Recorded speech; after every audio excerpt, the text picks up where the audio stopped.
कृष्णा। गरुड़ पुराण के अध्याय 4 में श्री भगवान विष्णु ने गरुड़ जी से क्या कहा, अब वो ज्ञान हम आपको देंगे। गरुड़ जी ने पूछा, हे भगवान, किन किन पापों से इस महामार्ग में जीव जाते हैं और किन पापों से वैतरणी में गिरते हैं, किन पापों से नरक में जाते हैं, ये मुझसे कहिए। श्री भगवान ने कहा, जो मनुष्य सदा अशुभ कर्मों में लगे रहते हैं तथा शुभ कर्म से दूर रहते हैं, वे एक नरक से दूसरे नरक में और एक दुख से दूसरे दुख और एक भय से दूसरे भय को प्राप्त होते हैं। धर्मात्मा प्राणी 3 द्वार से अर्थात पूर्व, पश्चिम और उत्तर के द्वार से यमपुर को जाते हैं। पापी पुरुष केवल दक्षिण के द्वार से ही यमपुर को जाते हैं। उसको मैं तुमसे कहता हूँ, सुनो। दक्षिण द्वार के मार्ग में महादुख को देने वाली वैतरणी नदी है। उसमें जो पापी जाते हैं उसका वर्णन मैं करता हूँ।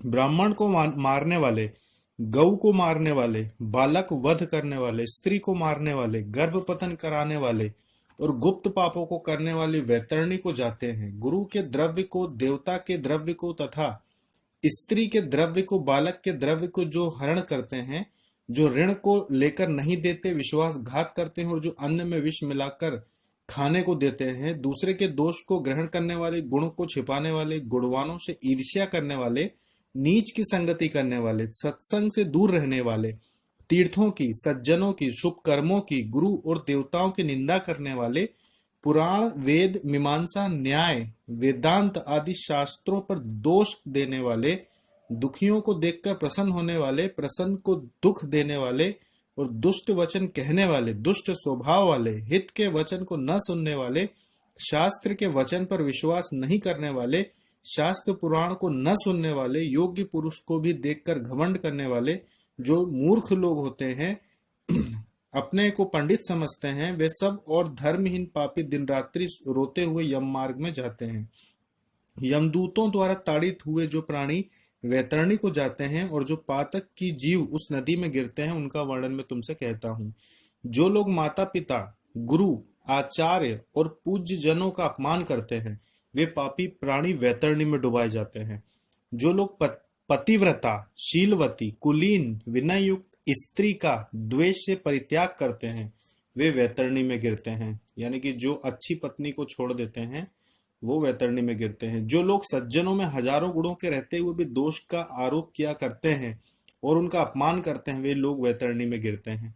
जो ब्राह्मण के लिए प्रतिज्ञा करके नहीं देता अथवा बुलाकर नहीं देता है, या ये दोनों सदा उसी वैतरणी में निवास करते हैं। जो ब्राह्मण को मान सम्मान नहीं करता है ना, वो भी वैतरणी में गिरते हैं। जो दान देकर छीन लेते हैं, यानी कि दिया और फिर वापस ले लिया, अथवा दान देकर पीछे पछतावा करते हैं, यानी कि दान दे के बाद में मन में बुरा लगना कि यार मैंने तो दान दे दिया, जिनको पछतावा होता है दान देकर। और जो दूसरों को दी हुई जीविका को हरण कर लेते हैं, मतलब दूसरे के भाग्य का पैसा झूठ बोल के या धोखा दे के या दूसरे का पैसा खा गए, लौटाया नहीं, तो ऐसे लोग जो होते हैं। अथवा दान देने वाले को जो रोक देते हैं, यानी किसी को कहते हैं कि दान मत दो, अगर आप दान दूसरे को दे रहे हो तो मत दो और हमें दे दो, वैतरणी में गिरते हैं। जो यज्ञ को विध्वंस करने वाले हैं, जो यज्ञ में बाधा उत्पन्न करते हैं, जो कथाओं में विघ्न करने वाले हैं, जो कथा में भी विघ्न करते हैं, और जो खेल की सीमा को तथा गाय के चरने की भूमि को जोत लेते हैं, खेत की सीमा और गाय के चरने की भूमि को जोत लेते हुए सदा उसमें वास करते हैं। गुड़, चीनी, शहद, मिठाई, घी, दूध, लवण आदि को बेचने वाले, ब्राह्मण, वृषली, स्त्री के पति और वेद में कहे यज्ञ के अतिरिक्त अपने लिए पशुओं को मारने वाला, ब्राह्मणों के कर्म से भ्रष्ट, मांस खाने वाला, मदिरा पीने वाला, निरंकुश स्वभाव वाला, शास्त्र के अध्ययन से रहित, जो शूद्र वेद के अक्षर को पढ़ता है और कपिला गौ का दूध पीता है, जनेऊ धारण करता है और ब्राह्मणी का पति होता है, जो राजा को स्त्री की इच्छा करता है, यानी कि जो अपने मालिक हैं उनकी अगर पत्नी पे को जो कुदृष्टि डालता है, जो पराई स्त्री का हरण करता है, जो कन्याओं से भोग करता है तथा पतिव्रता स्त्रियों से छल करता है, इस प्रकार जो लोग अत्यंत निषिद्ध आचरण को निर्भय वो करते हैं और शास्त्र में निहित आचरण का त्याग करते हैं, वे पापी वैतरणी में गिराए जाते हैं।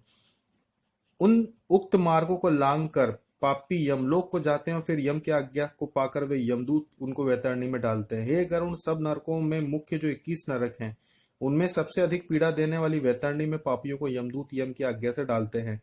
जिसने काली गौ नहीं दान की है और ऊर्ध्वदेह क्रिया जिन्होंने नहीं की है, वे प्राणी उन नरकों में कठिन दुखों को भोगकर उस वैतरणी के किनारे उत्पन्न वृक्षों पर जाते हैं। झूठी गवाही देने वाले, झूठे धर्म का आचरण करने वाले, छल धन इकट्ठा करने वाले और चोर को व्रती से जीविका करने वाले, ऊंचे वृक्षों को काटने वाले, वन बगीचा या फुलवारी को नष्ट करने वाले, व्रत तीर्थों के त्यागी, विधवा के शील को नष्ट करने वाले, तथा जो स्त्रियां अपने पति में दोष देखकर दूसरे पुरुष का ध्यान मन से करती हैं, यानी जिन्हें अपने पति में कोई ना कोई बुराई नजर आती हो और जो दूसरे पुरुष के विचार मन में लाती है या उसे याद करती है, ऐसे सब पापी सेमल के वृक्ष में अनेक प्रकार की यातना भोगते हैं। उस वृक्ष पर लटके हुए पापी ताड़ना किए जाने पर जब गिरते हैं, दूत उनको नरक में डालते हैं। उन नरकों में जो गिराए जाते हैं, उनके पापों को मैं तुमसे कहता हूँ।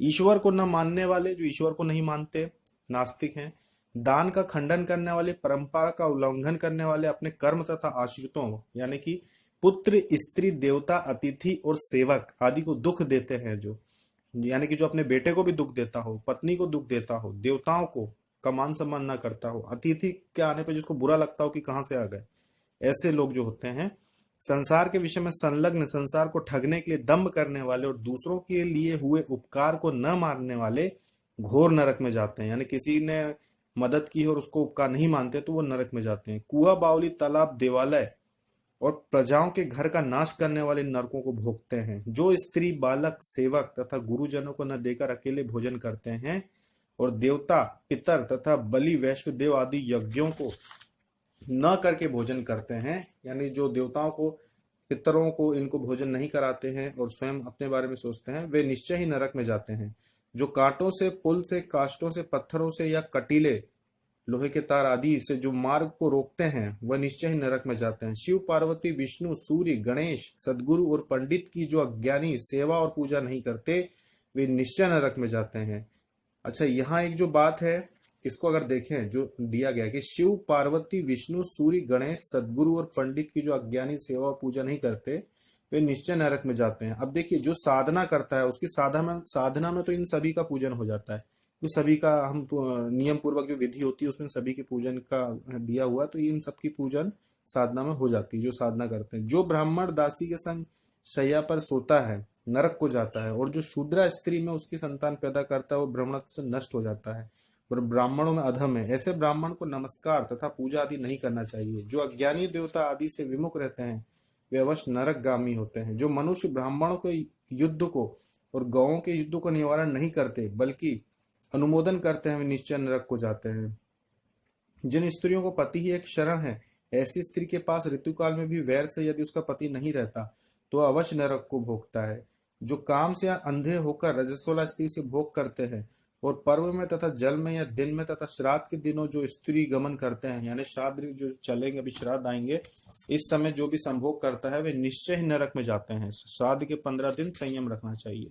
जो अपने शरीर के मल को अग्नि या जल में डालते हैं, बगीचे में तथा गौ के स्थान में मलमूत्र करते हुए निश्चय नरकगामी होते हैं। चमड़े को बेचने वाला वैश्य, चरित्र को बेचने वाली स्त्री और विष को बेचने वाले निश्चय नरक को जाते हैं। जो दीन अनाथ पर दया नहीं करते और जो सज्जनों से बुराई मानते हैं, जो बिना अपराध के किसी को दंड देते हैं, वे निश्चय नरक को जाते हैं। तो घर में आए हुए याचक ब्राह्मण को रसोई तैयार होने पर भी जो भोजन नहीं देते, यानी कि भोजन तैयार हो, कोई आ जाए तो उसे भोजन कराना चाहिए, वे निश्चय नरक को जाते हैं। सब जीवों में अविश्वास करने वाले और दया न करने वाले, सकल प्राणियों के संग कुटिलता करने वाले निश्चय नरक को जाने वाले होते हैं। जो संध्या वंदन, कृच्छ, चंद्रायण आदि नियम है, उनको प्रतिज्ञा पूर्वक अंगीकार करके पीछे इंद्रियों के वश में होकर छोड़ देते हैं।